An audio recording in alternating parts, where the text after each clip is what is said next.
Le Startup Act, quel impact sur la marche des entrepreneurs du numérique au Sénégal? À quand les premiers allègements fiscaux? Quelle suite d'ailleurs après la validation du projet de décret en Conseil des ministres par le président de la République? Comment se portent les jeunes filles dans le digital? Pour en parler ce dimanche, la directrice de l'économie numérique et du partenariat au ministère de l'économie numérique et des télécommunications, Biti Loho Ndiaye, va aussi aborder l'actualité des écrans dans l'univers des enfants. À suivre dimanche 31 octobre 2021 après les éditions de 7h et 12h sur e-radio. E-Tech, l'émission d'un monde qui change, présentée par Ousmane Gueye. Bonjour à tous, merci d'être fidèles au rendez-vous de E-Tech qui reçoit une dame ce dernier dimanche d'octobre. Biti Loho Ndiaye, bonjour. Bonjour Ousmane. Merci d'avoir accepté notre invitation. Ça fait longtemps que nous ne nous étions plus rencontrés, peut-être parce que entre-temps il y a eu, disons, cette évolution un peu dans votre carrière. On vous en félicite bien entendu. Mais le terrain, vous le fréquentez toujours, autrement dit comme avant? Oui, on est dans l'écosystème digital. Où le bureau prend de plus en plus le pas sur le reste. Bon, avec la pandémie, c'est vrai que nous n'étions pas assez sur le terrain, mais nous pouvons dire que nous avons été digitalement actifs à travers un certain nombre d'activités qui se sont faites en ligne.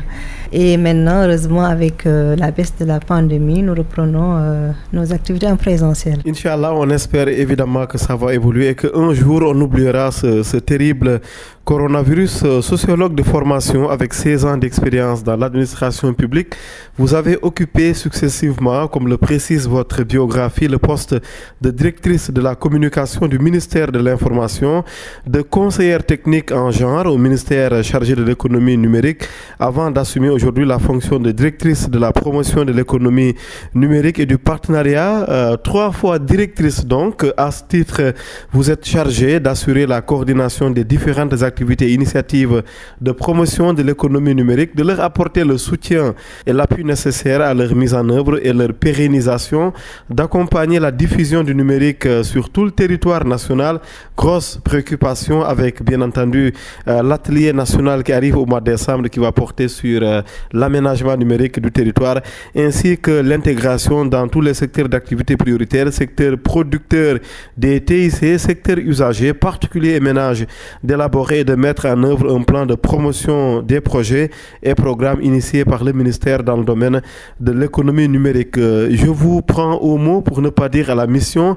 Qu'est-ce que vous avez réalisé très rapidement et concrètement depuis votre nomination? Merci beaucoup Ousmane pour cette question. La première réalisation que j'ai dû faire, c'est vraiment mettre sur pied un plan de promotion du numérique avec un accent particulier sur la transformation digitale des entreprises.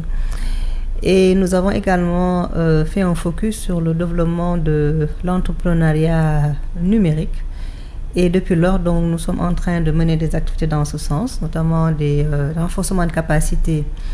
D'abord en premier lieu de l'administration publique sur la transformation digitale et plusieurs activités d'accompagnement des startups. Aussi, pour terminer la présentation, vous avez notamment participé à des projets majeurs tels que la stratégie Sénégal numérique 2025, l'horizon 2025 n'étant plus loin d'ailleurs, la stratégie nationale cybersécurité 2022, la stratégie de service universel, le plan national haut et très haut débit, le code des communications électroniques, la loi Startup, en plus d'être membre du conseil d'orientation de la DR, la délégation générale à l'entrepreneuriat rapide des jeunes et des femmes et de l'Observatoire national de la parité. Vous avez été, pour conclure là-dessus, présidente fondatrice de l'Association des femmes sénégalaises des TIC, FESTIC, le projet genre et TIC que vous pilotiez, primé par ONU Femmes et l'Union internationale des télécommunications à travers le prix, on prononce comment? GM Tech Awards? Oui, GM Tech Awards. J'aime Tech Awards. Merci beaucoup et merci pour cet accent anglais au passage. Est-ce qu'on peut parler d'abord de ce Startup Act? J'entends d'autres dire la Startup Act, mais j'imagine qu'on accorde avec le Act, mais vous allez nous dire après quelle est la bonne prononciation. Dans tous les cas, c'est de l'anglais. Est-ce que très rapidement, on peut connaître un peu les derniers développements au-delà du fait que le projet de décret a été adopté en Conseil des ministres? Oui, d'abord, se féliciter de l'adoption de ce projet de décret en Conseil des ministres. qui consacre d'ailleurs une des préoccupations majeures de l'écosystème digital. Donc, nous nous en félicitons et félicite tout l'écosystème digital qui a donc accompagné l'État dans la réalisation de ce projet. Ce projet, tout à fait. On a parlé un peu de ce projet décret validé en Conseil des ministres. C'est quoi la suite après? Effectivement, après l'adoption de ce projet de décret en Conseil des ministres, il reste la promulgation du décret et ensuite l'opérationnalisation de ce décret sur la loi Start-up. Donc, il s'agira donc de mettre sur pied les différents organes qui sont institués par ce décret. Notamment, il y a une commission qui va être mise en place et un secrétariat exécutif. Donc, et après, cette commission et ce secrétariat exécutif va mettre en œuvre donc un certain nombre d'actions allant dans le sens donc de promouvoir donc les startups. On voit que pour avoir ce label de start-up, il faut avoir minimum 8 ans. Est-ce que ce n'est pas ça le cœur du problème? Est-ce que ce n'est pas l'obstacle majeur déjà qui s'annonce avant même qu'on rentre un peu dans le concret, dans le vif du sujet? Je pense que ce n'est pas un obstacle majeur parce que l'écosystème entrepreneurial est constitué de plusieurs entités et chacun a sa particularité. Et donc d'abord il y a les startups et la définition d'une startup c'est dans la loi. Il faut qu'elle soit légalement constituée, qu'elle ait moins de 8 ans et qu'elle dispose d'un potentiel de croissance. Et pourquoi on a mis en place cette loi? C'est vraiment pour accompagner ces startups qui d'ailleurs sont en tout cas dans des situations parfois précaires, parce qu'elles peuvent très rapidement mourir de leur belle mort. Donc cette loi est là pour les accompagner. Mais nonobstant cela, il y a quand même d'autres initiatives qui sont là pour soutenir les entreprises qui, en tout cas, sont beaucoup plus vieilles que les startups. Et nous-mêmes, au niveau du département, nous sommes en train aussi de réfléchir à des programmes pour soutenir donc, ces entreprises qui ont plus de 8 ans. Et il y a également énormément de mécanismes qui sont là pour soutenir ces entreprises. Nous avons le fonds du numérique qui est accessible aussi bien aux startups que pour les entreprises qui ont plus de 8 ans. Et il y a un certain nombre d'actions qui sont faites, de formation. On connaît aussi tout l'écosystème entrepreneurial du Sénégal avec plusieurs acteurs, je ne vais pas les citer, qui ont des cibles. Et parmi ces cibles, il y a les startups et il y a les PME. Je pense que le Sénégal est très bien positionné sur la question de la promotion de l'entrepreneuriat parce que nous savons que c'est la voie aujourd'hui qui nous permettra de créer des emplois. Oui, on connaît un peu le long processus qui a abouti à cela, encore que ça soit difficile de parler d'aboutissement d'ailleurs parce qu'on attend le concret. Vous en avez dit un mot, la suite c'est quoi pour le concret? Est-ce que c'est un arrêté ou est-ce que c'est autre chose? La validation définitive pour que ça entre en ligne de compte, ça va être quoi? Pour l'instant, nous pouvons dire que la validation elle est faite, il y a le projet de décret. Maintenant, mais on attend les arrêtés ou plutôt les décrets d'application. Qu'est-ce qu'il en est? Ma question porte sur ça. C'est le décret d'application qui vient d'être adopté en Conseil des ministres. Maintenant, ce qui reste, c'est qu'au niveau opérationnel, au niveau du ministère, il y a un certain nombre d'organes qui vont être pris, je l'ai dit tout à l'heure. Il y a d'abord la commission qui va être mise en place. De suivi et d'évaluation. Voilà. Il y a en fait le secrétaire exécutif. Le secrétaire exécutif qui devra être nommé par décret. Donc, c'est des actes qui vont également être pris, c'est vrai. Et c'est ce qu'on attend, justement. C'est ce qui fait que rien n'est concret pour le moment. C'est une promesse. Non, je pense qu'on n'est pas dans la promesse. On est dans un processus. Donc, il faut d'abord attendre la promulgation et nous pensons que ça ne va pas tarder. Chez vous, ne pas tarder égale combien de temps, par exemple? La promulgation dépend au niveau du service de la présidence. Que de la bonne volonté du président. C'est quelque chose qui va être, je veux dire, très près. Je pense que c'est un avenir très très proche. En tout cas, au niveau de notre département, nous sommes en train d'anticiper sur donc l'opérationnalisation de cette loi Start-up. Donc, anticiper en faisant quoi, par exemple? Permettez un peu la relance. Anticiper, c'est de commencer à travailler sur la mise en place des différents mécanismes. Et il y a toute une partie juridique qui va être mise en place, qui va permettre la mise en place de ces différents organes. Et après, il faut installer ces organes, il faut leur doter de budget et commencer à travailler. Je pense que ça, c'est vraiment quelque chose qui est assez réalisable très très rapidement par le département. L'implication des startups, notamment l'association Sen Startup, mais plus globalement, comment est-ce que vous faites pour connaître les préoccupations des startups? Ça se fait comment? Est-ce qu'il y a un cadre qui vous fait rencontrer ces acteurs ou ça se passe autrement? Vous savez, je pense qu'avec cette loi, ce décret d'application de la loi Startup, nous sommes dans un mécanisme qui nous permettra aujourd'hui d'avoir... Je parle de l'amont. Oui, de l'amont, parce que nous, au niveau du ministère, notamment la direction de la promotion de l'économie numérique, est une interface avec les startups. Donc, nous avons déjà mis en place des forums avec les startups. Nous avons une base de données cartographique des startups qu'on avait déjà faite. Et nous sommes toujours en échange avec ces startups. Je pense que très très régulièrement, nous sommes sollicités par ces startups et les besoins, c'est toujours les mêmes. Hein, c'est des besoins... Financement, principalement. Oui, effectivement. C'est des besoins de financement, d'accompagnement, de mise en relation. Et nous les soutenons dans ces... Le ministère, sans doute, n'a pas de fonds, mais chaque fois que nous sommes sollicités, nous les mettons en rapport avec les mécanismes de financement. Qui existent et qu'on connaît. Qu'on connaît. Et puis, nous les soutenons aussi pour leur visibilité à l'international.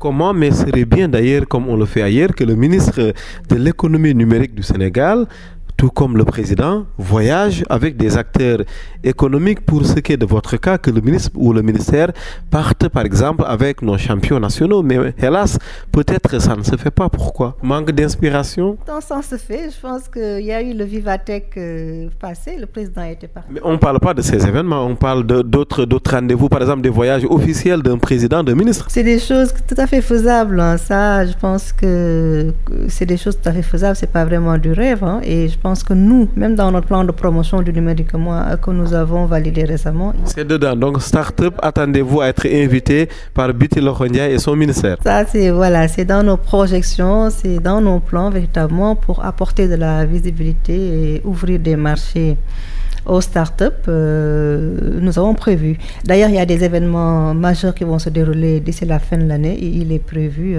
d'amener des startups. Est-ce que d'ailleurs on connaît le nombre de startups existantes au Sénégal? Est-ce qu'on en connaît le nombre d'ailleurs?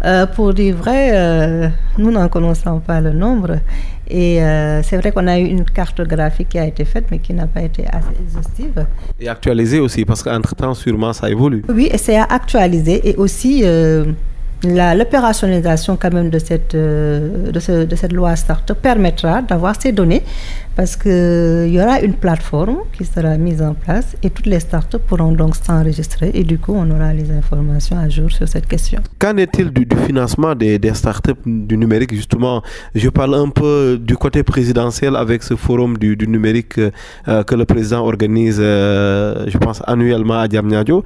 Les promesses faites par le président, est-ce que vous arrivez à en faire le suivi? Oui, effectivement. Moi, je pense que tous les lauréats du Grand Prix chef de l'État pour l'innovation ont reçu leur prix. Effectivement, nous faisons le suivi de toutes, en tout cas, les directives présidentielles. Et en termes de financement, il y a déjà un montant de 15 milliards qui est déjà disponible.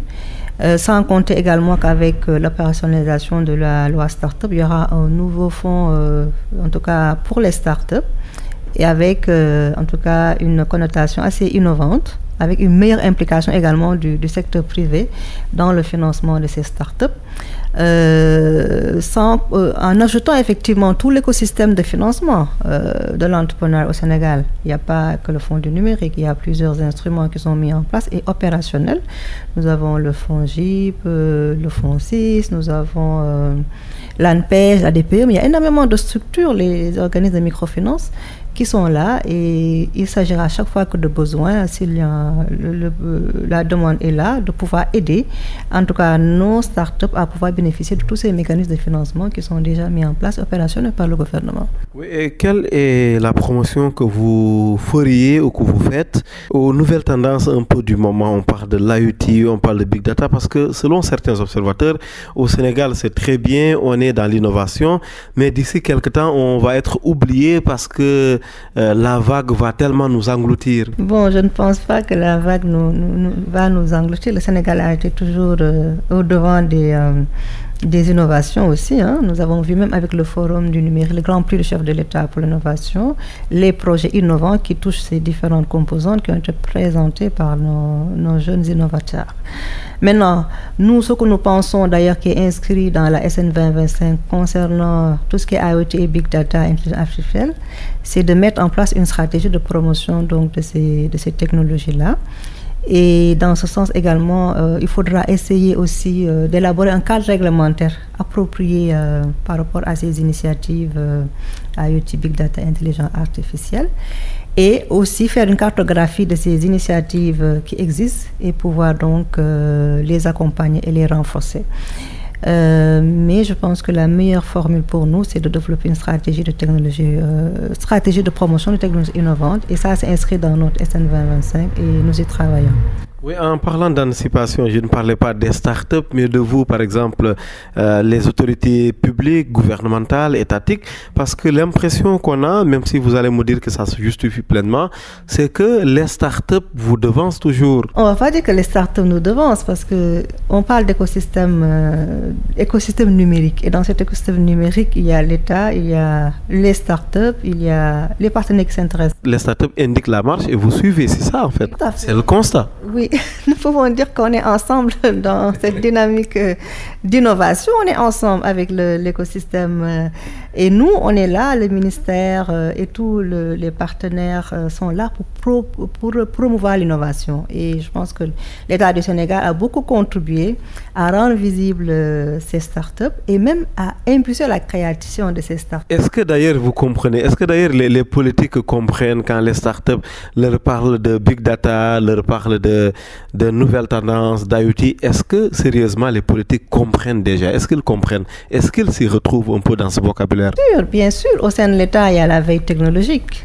Donc nous avons des techniciens qui participent à des conférences internationales pour ne pas dépasser par les innovations.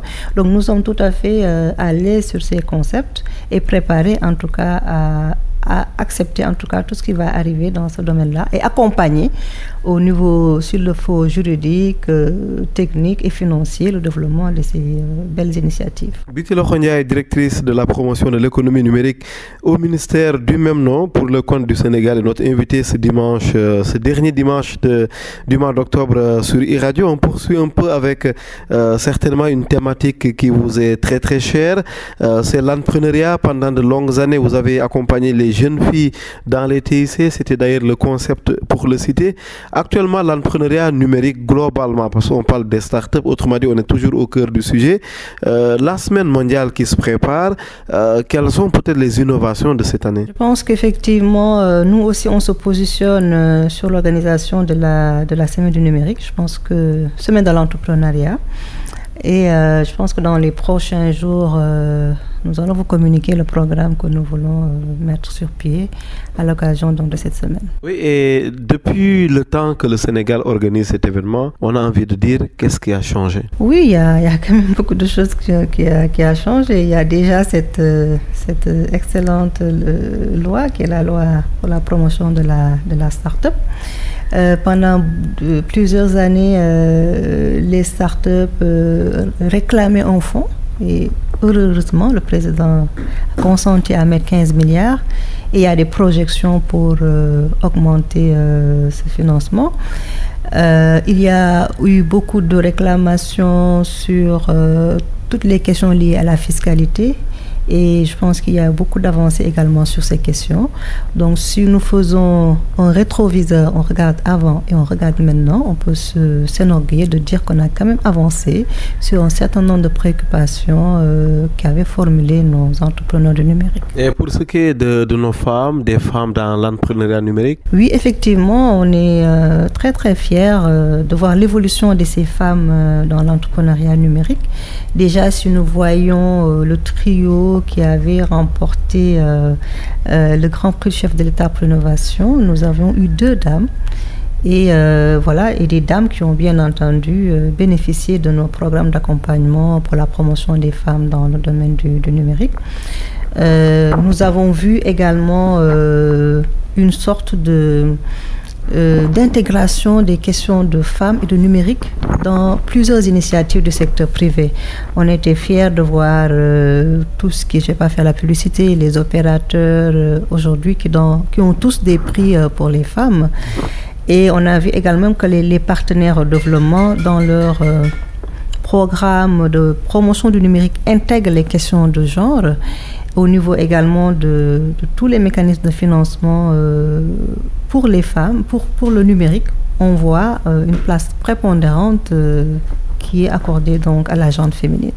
Donc c'est se féliciter de voir effectivement que tout le plaidoyer qui a été fait pendant toutes ces années est en train donc de porter ses fruits, et qui reste effectivement de faire le suivi et d'aller de plus en plus à une meilleure mise à l'échelle de toutes les ambitions que nous avons pour la promotion des femmes dans le domaine du digital. Est-ce que de toutes ces filles très très en avance dans la technologie, est-ce qu'il y en a eu des championnes entre-temps avec toutes ces solutions qui touchaient beaucoup de domaines? Bon, en tout cas, nous, on peut dire effectivement que nos championnes, c'est celles qui ont pu gagner le prix du chef de l'État pour l'innovation. Je peux nommer par exemple Awa Ndiaye de la Star. Njurel, voilà, qui est sortie du programme Jigéen City.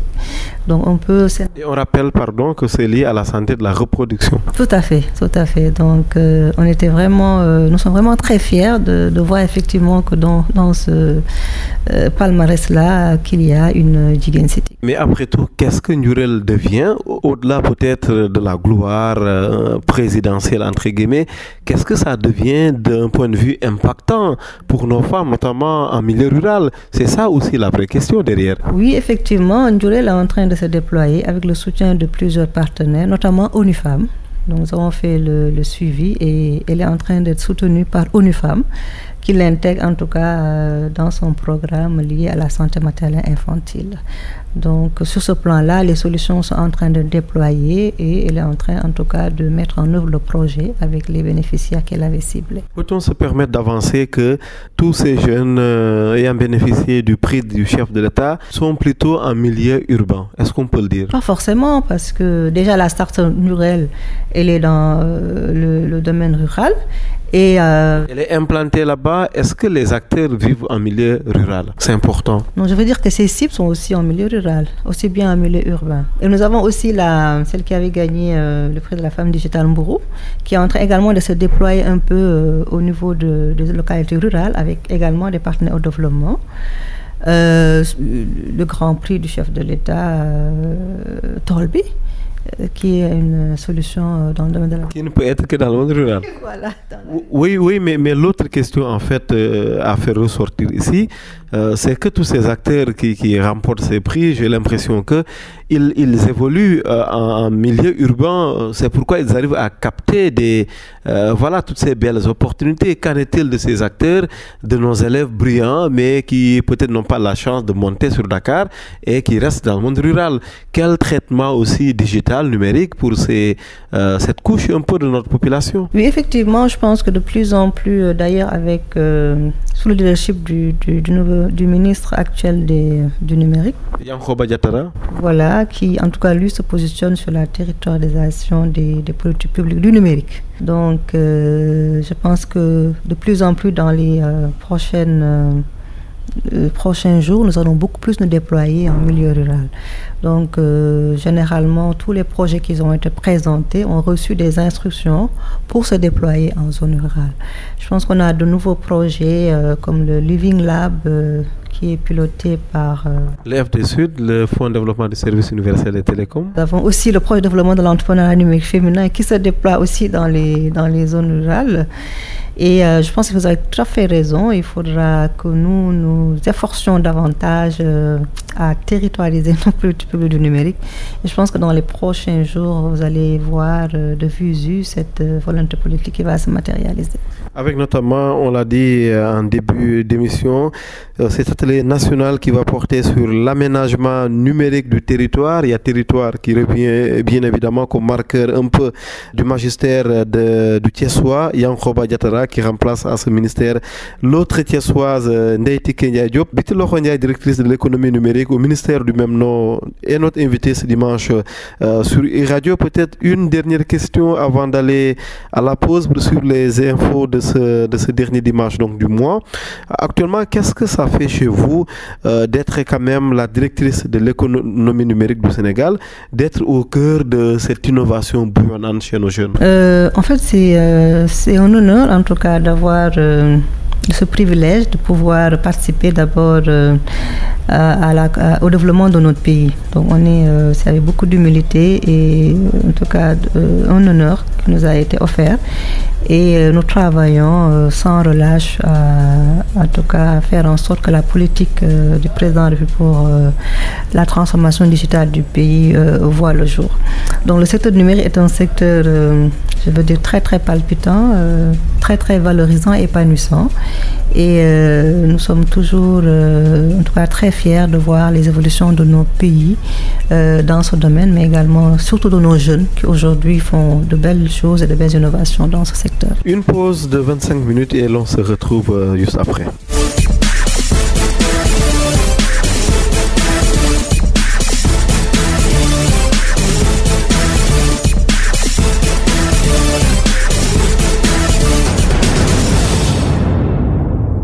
E-Tech, Ousmane Gueye sur iRadio.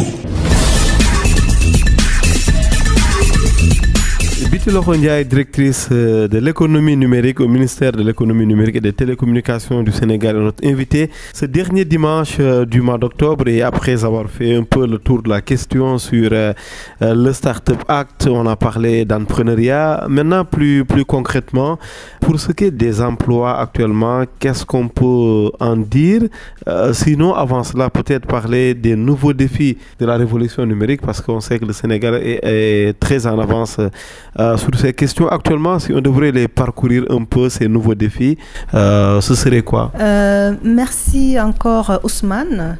D'abord, c'est se féliciter aujourd'hui du développement des usages du numérique par la population sénégalaise, parce que en termes de pourcentage, on a 88,64% de la population sénégalaise qui utilise Internet. Donc on voit effectivement une très grande appropriation de l'Internet par nos populations. Nous avons aussi une contribution de l'industrie des TIC au PIB de l'ordre de 3,70%.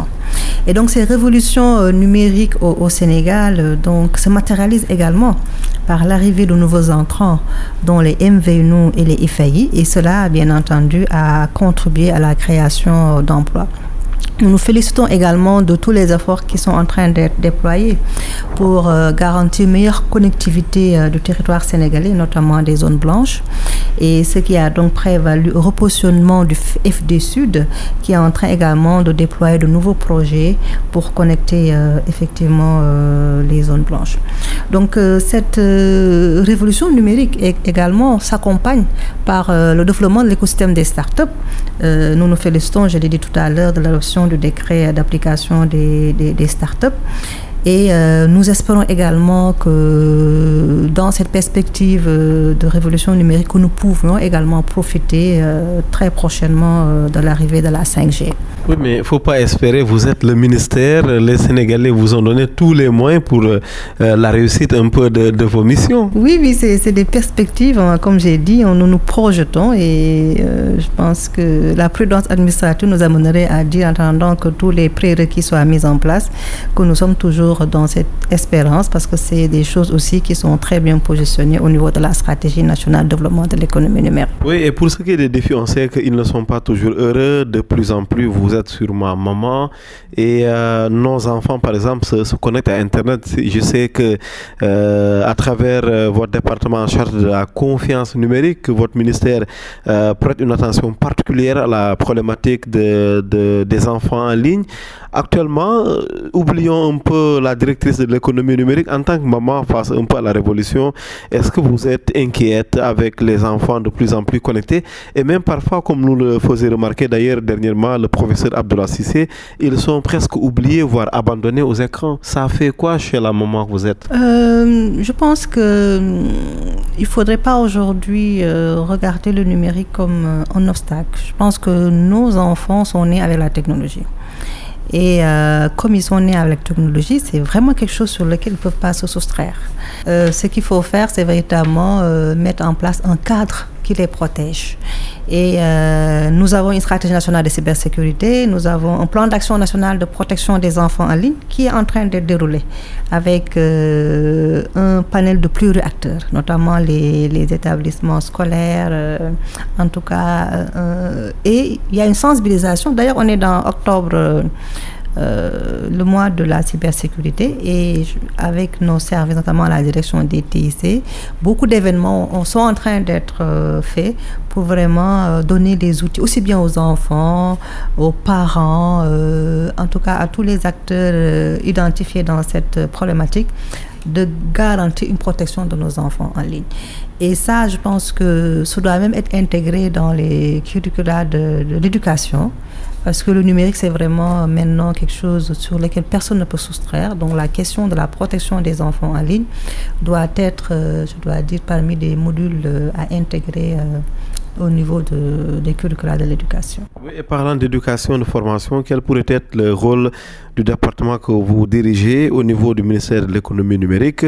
Comment on peut intégrer ce module de formation dans les écoles, dans les écoles, oui? Oui, il faut tout simplement revoir les curricula d'éducation, et ça, je pense que ce sera certainement sous le magistrat du ministère de l'Éducation. Mais je pense qu'aujourd'hui, avec nos différents services, ce travail-là est en train d'être déployé, parce que le ministère de l'Éducation nationale est dans le comité de pilotage du plan d'action pour la protection des enfants en ligne. L'emploi des jeunes, je vois que dès son arrivée à la tête de ce ministère, le nouveau ministre Yankhoba Diattara en a beaucoup parlé, parce que, bien entendu, c'est aussi une des promesses de la stratégie Sénégal numérique 2025, l'emploi des jeunes dans une époque où la révolution numérique est en marche. Oui, l'emploi des jeunes, c'est vraiment un de nos objectifs majeurs. C'est aujourd'hui comment nous pouvons tirer parti du numérique pour créer des emplois. Comme vous le savez, avec la révolution numérique, nous espérons qu'au Sénégal, il y aura une floraison d'emplois, mais nous attendons également à une disparition de certains métiers. Et dans ce qu'on appelle la transformation digitale, qui en crée comme qui en supprime aussi des emplois. Tout à fait, tout à fait. Et je pense que c'est aussi une opportunité aujourd'hui de reconvertir ceux qui sont dans les anciens emplois et les amener en tout cas à développer de nouvelles compétences digitales, occuper de nouveaux métiers. C'est aussi une opportunité pour nous aujourd'hui de préparer notre jeunesse à, lorsque cette transformation digitale sera aboutie, à pouvoir occuper ces métiers du numérique. Et dans ce sens, un certain nombre d'actions sont en cours. C'est notamment l'intégration du numérique dans la formation professionnelle. Et dans ce travail-là qui est en train d'être fait aussi bien par le ministère de la formation professionnelle et sous notre accompagnement et le secteur privé. Donc, les curricula de la formation professionnelle sont en train d'être revus pour en tout cas préparer les jeunes à occuper ces métiers et faire en sorte que la demande du secteur privé en termes de professionnels du numérique soit très bien satisfaite par de nouvelles compétences qui vont sortir donc des écoles, des établissements et des centres d'excellence. Oui, et quelle place maintenant pour ceux qui n'ont pas fait les bancs et qui ne devraient pas être oubliés un peu dans cette révolution digitale? Moi, je pense à toutes ces femmes, à tous ces jeunes dans le monde rural qui ne savent ni lire ni écrire et qui pourtant ne devraient pas être laissés en rade. Oui, je pense que d'abord, tout à l'heure, j'aimerais un peu terminer sur la question de l'emploi des jeunes. Oui. Il y a aussi un autre défi que nous sommes en train de relever, c'est de faire la promotion des nouveaux métiers du numérique. Préparer en tout cas nos jeunes, je veux dire, à s'approprier le numérique et notamment tout ce qui concerne les métiers liés au big data, l'intelligence artificielle, la cybersécurité, l'Internet des objets, l'administration des systèmes. Donc c'est le lieu également aujourd'hui de mieux sensibiliser nos jeunes à se préparer, à s'insérer au niveau du secteur de l'économie numérique. Effectivement, dans cette transformation digitale, il ne faudra pas oublier vraiment ceux qui ne sont ni connectés ou n'ont pas les compétences. C'est pourquoi je pense que le contact humain, malgré tout, devra toujours être de mise pour ne pas exclure, en tout cas, cette catégorie de cibles. Effectivement, il faut également continuer à l'alphabétisation numérique. Nous, par exemple, en ce qui concerne la question du genre, nous sommes en train de travailler avec un partenaire, par exemple, Enabel, qui est en train de former toutes les Badjanougor au digital. Et dans ce programme-là, ces Badianougor-là ont pu bénéficier d'accompagnement en termes d'équipement et de connectivité. Aujourd'hui, elles sont littéralement transformées digitalement en utilisant en tout cas le mobile et tous les outils mis à la disposition pour mieux jouer le rôle de Badianougor. Donc l'alphabétisation numérique, c'est quelque chose qu'il faut en tout cas qu'on va continuer avec des cibles comme bien entendu les femmes. Mais il est clair que dans cette transformation digitale, il est utile toujours pour ne pas laisser, comme on dit, personne de côté, garantir toujours à un certain moment le contact humain. On parlait des femmes à l'instant, Bitilo Ndiaye. Un regard peut-être sur leur accompagnement. Comment est-ce qu'aujourd'hui, on devrait les aider à être mieux dedans pour ne pas être exclus, parce qu'on sait que la révolution numérique, elle va très vite. Oui, tout à fait, Ousmane. Vous l'avez vu, hein, les femmes se sont très vite positionnées sur le digital. Nous avons vu comment aujourd'hui les femmes vendent en ligne et fassent aussi leur promotion au niveau politique en utilisant donc les outils digitaux, notamment les réseaux sociaux. Donc nous nous félicitons donc de cette brillante appropriation du numérique par les femmes. Et dans ce sens, le ministère, toujours dans cette tradition de soutenir l'autonomisation des femmes par le numérique, est en train également de déployer de nouvelles initiatives. Dans ce sens, nous avons un partenaire qui est Enabel et nous allons travailler à la mise en place d'une plateforme qui va permettre une mise en relation donc, de ces femmes-là qui se déploient sur Internet pour leur permettre de mieux networker entre elles, promouvoir leurs produits, mais également faire tout notre possible pour faire en sorte que le numérique apporte plus de valeur à leurs activités. Nous avons aussi l'ambition de faciliter l'accès de ces femmes au nom de domaine SN et dans ce sens donc les permettre d'avoir leur site et de pouvoir héberger leurs données. Donc nous pensons effectivement que les femmes ont joué un rôle majeur aussi dans la révolution numérique au Sénégal et je pense avec les initiatives que nous sommes en train de déployer avec nos partenaires, j'ai cité Enabel et même avec Facebook qui a aussi le programme Boost Your Business et qui a accompagné plusieurs femmes entrepreneurs dans un meilleur usage de ces outils. Nous pensons que les femmes joueront un rôle encore beaucoup plus important et révolutionnaire dans le cadre du digital. Une activité que vous menez de plus en plus, effectivement. Aujourd'hui, si on doit peut-être se projeter un peu en dehors de ce qu'on vient de dire, qu'est-ce qu'on pourrait faire pour les filles aussi, hein? On n'oublie pas qu'à côté des femmes, il y a les filles. Après tout, ça reste une question d'âge. Mais pour les filles, en dehors de ce qui a été fait dans le cadre un peu de la promotion de leurs initiatives digitales, qu'est-ce qu'on peut retenir actuellement? Surtout côté choix des filières scientifiques. Je sais que c'est une problématique pour vous suivre qui vous parle suffisamment. Oui, effectivement, c'est vraiment consolidé tout ce que nous avons fait. Nous avons, pendant toutes ces années, à travers cette initiative qui est la Journée internationale des filles, déployé tout un programme de promotion des jeunes filles dans le domaine du numérique à travers le concours Jigen City et ce qui a permis l'éclosion de nouvelles startups féminines qui ont pris leur place au niveau du secteur du numérique. Et aujourd'hui, nous allons plus vers la territorialisation de nos politiques publiques sensibles au genre, à travers, bien entendu, l'accompagnement et la connectivité des foyers de femmes. Donc, très prochainement, Monsieur le ministre de l'économie numérique va pouvoir inaugurer un certain nombre d'activités dans ce sens. Je lui laisse la primeur sur ces questions. Et vous allez voir que nous allons beaucoup plus innover sur ces questions en allant plus vers les zones rurales. Donc les jeunes filles du monde rural, en tout cas, nous nous positionnons dans ce côté-là. Et tous les programmes que nous avons faits au niveau national, nous allons travailler davantage à ce que les jeunes filles du monde rural puissent en bénéficier. Tout ce qui concerne nos différents concours, nos hackathons, nos formations dans le domaine du digital, l'entrepreneuriat numérique des femmes vont être déployés très prochainement. On a déjà commencé, mais comme j'ai dit, Monsieur le ministre va communiquer là-dessus très prochainement. et nous allons faire en sorte que notamment les jeunes filles rurales vont en bénéficier. Ce sera l'innovation que nous allons apporter cette année. Oui, de la sociologie au numérique, comment est-ce que cette transition a été faite? Bon, c'est d'abord, je veux dire, une question de destin, parce que par la force des choses, j'ai été affectée au ministère de l'économie numérique à la suite de plusieurs remaniements et je me suis retrouvée littéralement passionnée par ces questions. Et voilà, je suis une sociologue qui finalement se passionne sur le digital. Je dis souvent que je suis un petit, le cheveu dans la soupe. Voilà, et c'est pour... Pourtant non, parce que justement vous n'êtes pas le cheveu dans la soupe, parce que le numérique est partout, y compris en sociologie, c'est un outil. Oui, c'est pour taquiner souvent mes collègues informaticiens là.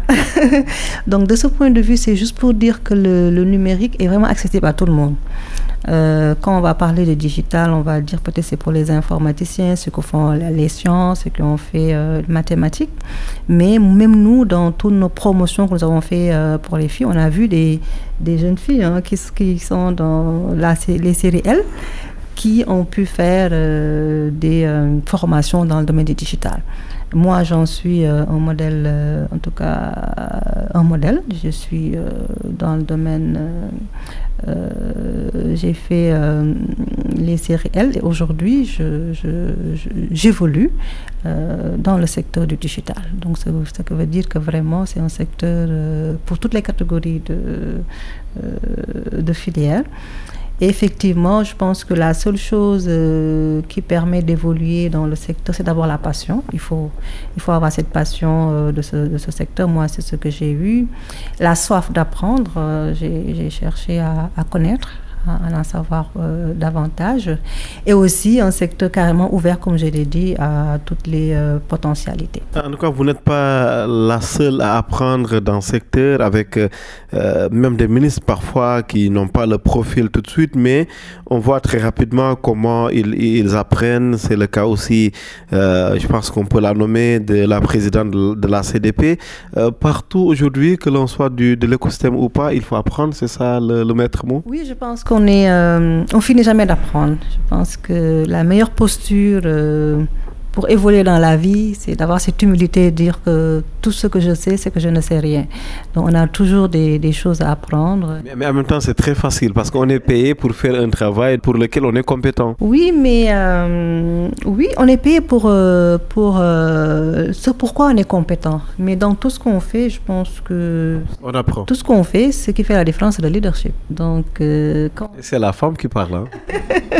Donc c'est le leadership qui fait la différence. On peut ne pas être spécial dans le domaine, mais si on est bien entouré, on peut, en tout cas, à travers des idées bien éclairées, des conseils pertinents, pouvoir développer un secteur. Parce que quand on est leader dans un domaine, ce qu'on cherche, c'est vraiment le leadership, avoir les compétences de management et s'entourer des bonnes personnes.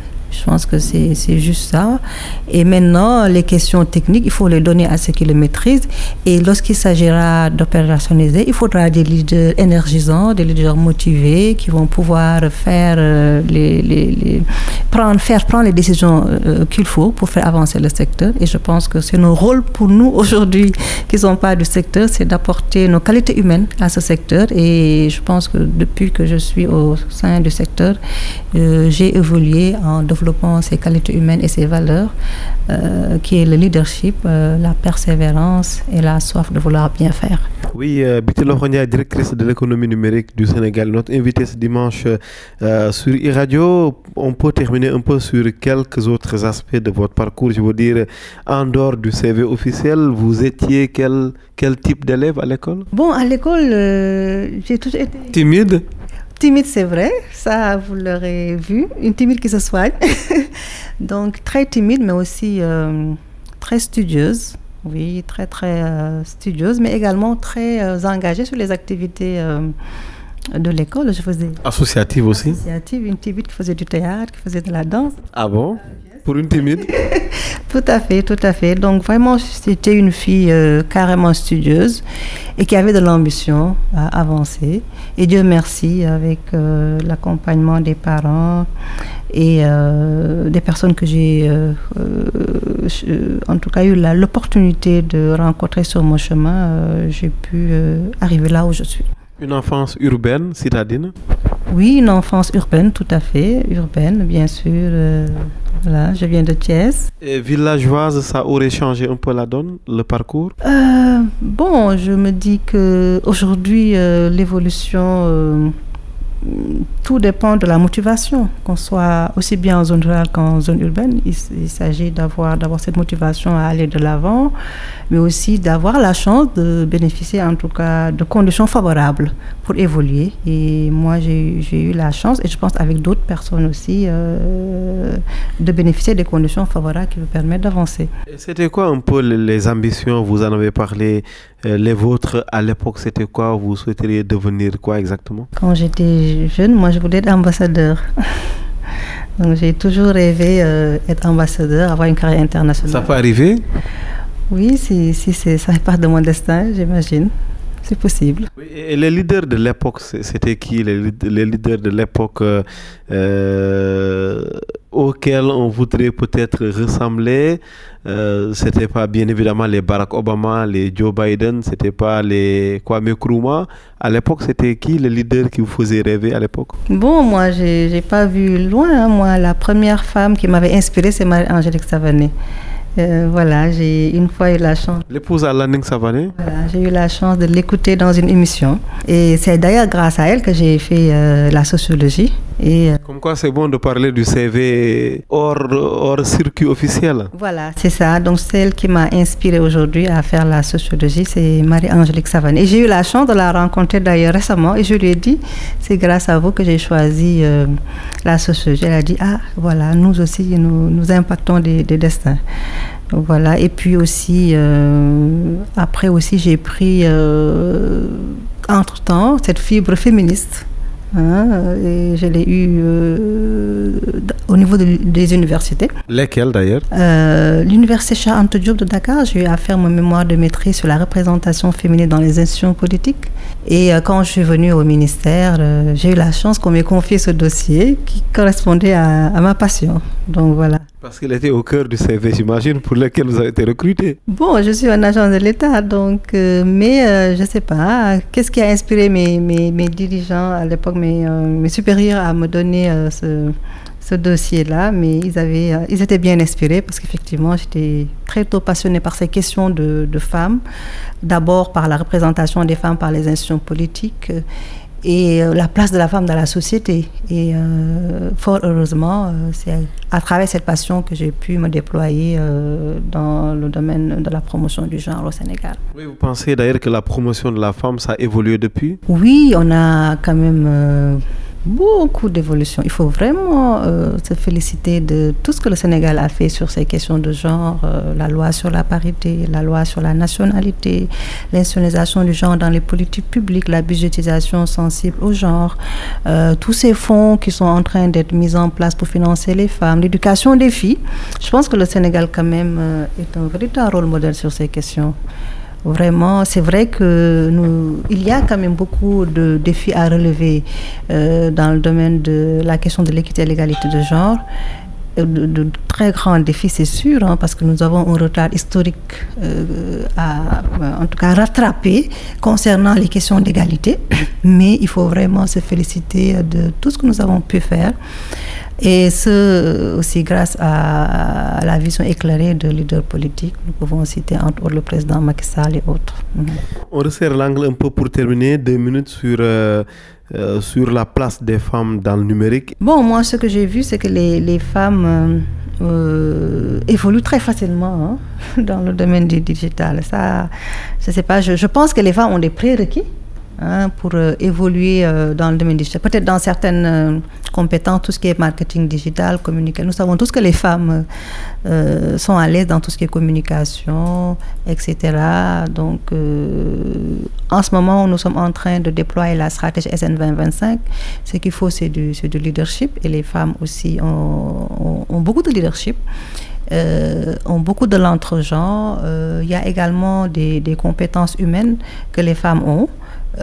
qui s'adapte bien au secteur du numérique. C'est l'agilité, c'est pouvoir être multitâche, parce qu'aujourd'hui, on l'a même dit, le secteur du numérique, quand il recrute des gens qui ont plusieurs talents. Il faut être fort dans la technique, il faut être fort dans le marketing, il faut être fort dans le commercial, et les femmes, nous le savons, sont multitâches. Donc je pense que c'est un secteur où les femmes peuvent évoluer, mais aussi il faut avoir de la ténacité, parce que c'est un monde d'hommes. Donc il faut aussi avoir certaines compétences de nos chers collègues hommes. La hargne, la ténacité, la persévérance. Le courage. Oui, le courage, bien sûr. Et voilà, et la créativité, c'est très très important. Et la ruse aussi, quand on parle des femmes, n'est-ce pas? C'est vous qui le dites. Hein? Donc c'est ça. Donc effectivement, je pense que nous les femmes, nous avons notre place dans le secteur du digital, et je pense que nos différentes initiatives que nous avons menées le prouvent. Et toutes ces femmes qui évoluent dans ce secteur, qui ont impacté ce domaine, montrent que nous avons notre place dans ce secteur. Biti Lokhondiaye, merci beaucoup. C'est moi qui vous remercie, Ousmane. Sociologue de formation, on l'a dit, avec 16 ans d'expérience, 3 fois directrice, d'abord directrice de la communication au ministère de l'Information, conseillère technique à la place donc de directrice en genre au ministère chargé de l'économie numérique, et aujourd'hui directrice de la promotion de l'économie numérique et du partenariat. Excellent mois de novembre, excellent week-end et excellente semaine.